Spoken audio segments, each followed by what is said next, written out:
ယူရိုချန်ပီယံစပိန်အသင်းကတော့2026 World Cup ကမ္ဘာ့ဖလားပြိုင်ပွဲမှာဆော်ဒီအသင်းကို၄ဂိုးဂိုးမရှိဆိုတဲ့ရလဒ်နဲ့အတူချန်ပီယံခြေစွမ်းနဲ့အနိုင်ရယူနိုင်ခဲ့ပြီပဲဖြစ်ပါတယ်။ဒီပွဲမှာအဓိကအသင်းအသင်းရဲ့ level ကတော်တော်လေးကိုကွာဟနေတာပါ။ကစားပွဲကတစ်ဖက်သက်ကိုစံနေခဲ့တာဖြစ်တယ်လို့အထူးသဖြင့်ကတော့ဒီပထမပိုင်းနဲ့ဒုတိယပိုင်းမိနစ်60အထိကိုစပိန်အသင်းကဒီတစ်ဖက်ဆော်ဒီအသင်းကိုဖိအားပေးထိန်းချုပ်ကစားထားခဲ့တာပါ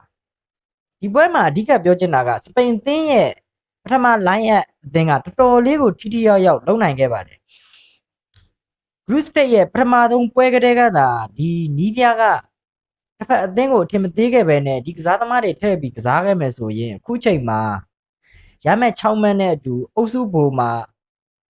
AACC နဲ့ပြီးတော့နောက်တစ်ဆင့်ကိုတက်ဖို့တေချာသွားပြီဖြစ်ပါတယ်နောက်ပြီးတော့ဒီပွဲမှာဘာစီလိုနာအသင်းရဲ့ခြေဝင်ကစားသမားဖြစ်တဲ့လာမင်ယာမဲကလည်းကမ္ဘာ့ဖလားပြိုင်ပွဲရဲ့ပထမဆုံးသွင်းဂိုးကိုရယူနိုင်ခဲ့ပါတယ်အဖွင့်ဂိုးကို10မိနစ်မှာပဲဘယ်တောင်မန်ကနေဖြတ်တင်ပေးတဲ့ဘောလုံးကိုလာမင်ယာမဲက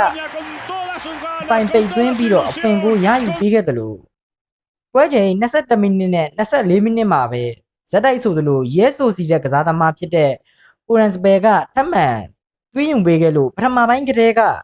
ဒီ3ဂိုးဂိုးမရှိဆိုတဲ့ရလဒ်နဲ့ဥဆောင်ထားခဲ့တာပါ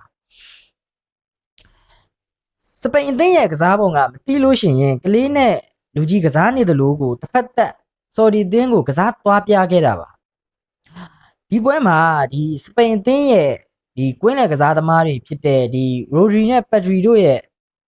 ကွင်းလယ်ကလည်းတပွဲလုံးကိုထိန်းချုပ်သွားခဲ့တယ်လို့နှစ်ယောက်စလုံး rating 80ရအောင်ကိုကစားသွားခဲ့တာပါ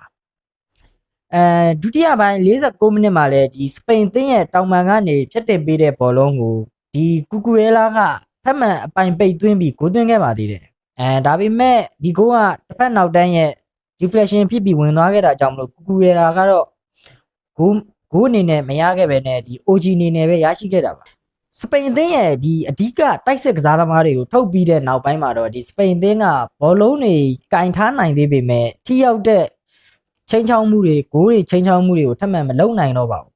ပွဲချိန်မိနစ်80ကျော်လာမှဒီဆော်ဒီအသင်းကဘောလုံးကိုပြန်ကင်ပြီးတော့ချေပါဂိုးတွေရအောင်ကြိုးစားခဲ့ပေမဲ့ဒီ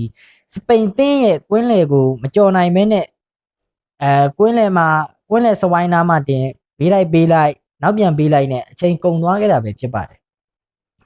ဒီနိုင်ပွဲကြောင့်ဒီစပိန်အသင်းဟာ Group 8မှာ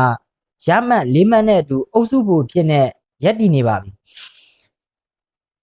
နောက်တစ်ဆင့်တက်ဖို့တေချာသွားပြီဆိုပေမဲ့နောက်တစ်ဆင့်ကိုအုပ်စုပထမနဲ့တက်မလားဒုတိယနဲ့ပဲတက်မလားဆိုတာကတော့ဆက်လက်စောင့်ကြည့်အောင်ပါအဆုံးထိကြည့်ပြီးတဲ့အတွက်အားလုံးကိုကျေးဇူးအများကြီးတင်ပါတယ်ကျွန်တော်ရဲ့ channel လေးကိုလည်း subscribe လေးလုပ်ပေးထားဖို့တောင်းဆိုချင်ပါတယ်နောက်ဗီဒီယိုတွေမှာမိတ်ဆွေတွေနဲ့အတူပြန်ဆုံချင်ပါသေးတယ်